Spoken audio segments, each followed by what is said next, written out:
ai bên này cam ban là chấm riệp xua bong ôn chim cha chim cam được kia ngày nay chim lược của thiên là bọt mùi thà tá dương sai bên này cam thưa mấy ban là thưa thay tiktok thưa mấy ban là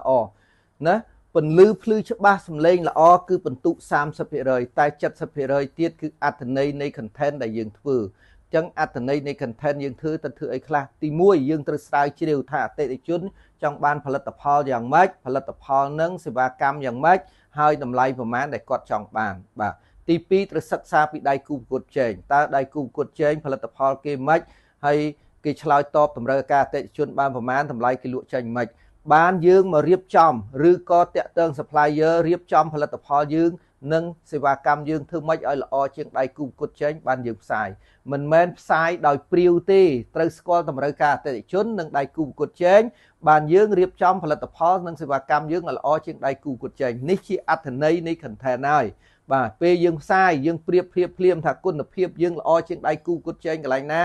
និងតម្លៃកំងលឿនជាង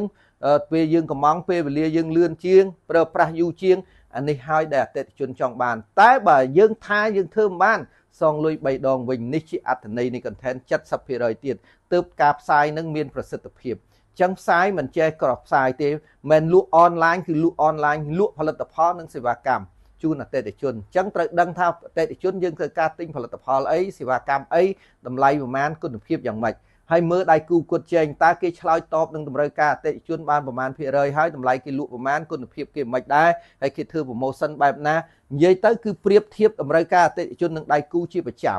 ហើយបានយើងផ្សាយទៅត្រូវហើយសហការមួយ operation ដើម្បីឲ្យ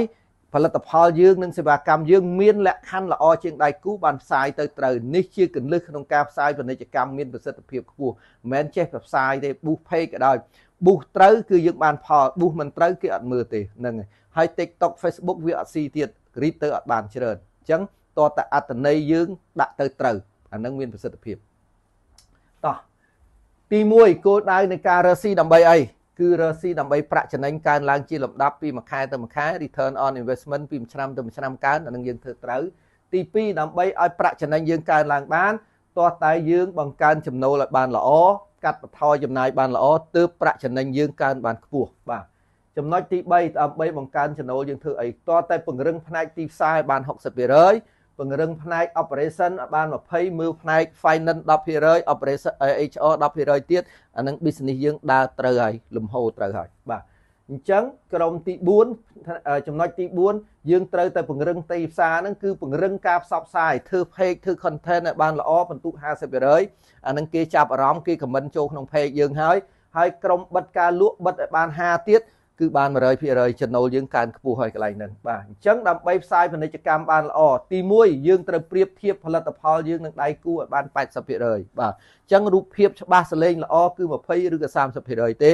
អញ្ចឹងយើងប្រៀបធៀបគុណភាពយើងល្អជាងនេះដៃគូឲ្យត្រូវតម្រូវការរបស់គាត់ហើយបើយើងថាយើងធ្វើមិនបានគឺយើងសងលុយ3ដងដើម្បីបង្កើនទំនុកចិត្តឲ្យគាត់ comment ចូលសួរហ្នឹងមានន័យថាគេ feeling to buy ឯងគាត់ចង់ទិញប៉ុន្តែមិនទាន់ទិញតយើងបិទការលក់វាយ promotion ពិសេសជូនគាត់បាននេះហើយអ្វីដែលយើងដោះស្រាយនឹងទាំងអស់នឹងយើងផ្សាយវាជាដំណោះស្រាយឲ្យគាត់នៅពេលដែលគាត់មានបញ្ហាទឹកស្ដាយគាត់ចង់ហូបតែហូបមិនបាននេះអ្វីដែលគាត់ចង់បានរសជាតិអញ្ចឹងការធ្វើ business គឺដោះស្រាយបញ្ហាជូនអតិថិជនតែអ្នកណាអ្នកដោះមិនមែន marketing ដោះទេគឺ operation អ្នកដោះ marketing តន់នាំពាក្យពី operation ពីអតិថិជនទៅជូន operation ដើម្បី operation គាត់ធ្វើ R&D ផលិតផលថ្មីនិងសេវាកម្មថ្មីឲ្យត្រូវនឹងតម្រូវការអតិថិជនដោះស្រាយបញ្ហាគាត់ប្រៀបដៃគូទៀតល្អជាងគេទៀតទើបការផ្សាយពាណិជ្ជកម្មយើងត្រូវឲ្យមានប្រសិទ្ធភាពខ្ពស់យើងមានចំណូលច្រើននិងមានប្រាក់ចំណេញច្រើនអានឹងជាគោលដៅដែលយើងចង់បានអញ្ចឹងអរគុណច្រើនបងប្អូនជាម្ចាស់អាជីវកម្មដែលបានចូលរួមទស្សនាបងប្អូនចង់បានវីដេអូថ្មីខ្ញុំមាន page មាន TikTok មាន YouTube ឈ្មោះថាអំណោយទានជួយ like ជួយ Subscribe ផងជាប្រយោជន៍ទាំងអស់គ្នាបាទអរគុណច្រើនបាទ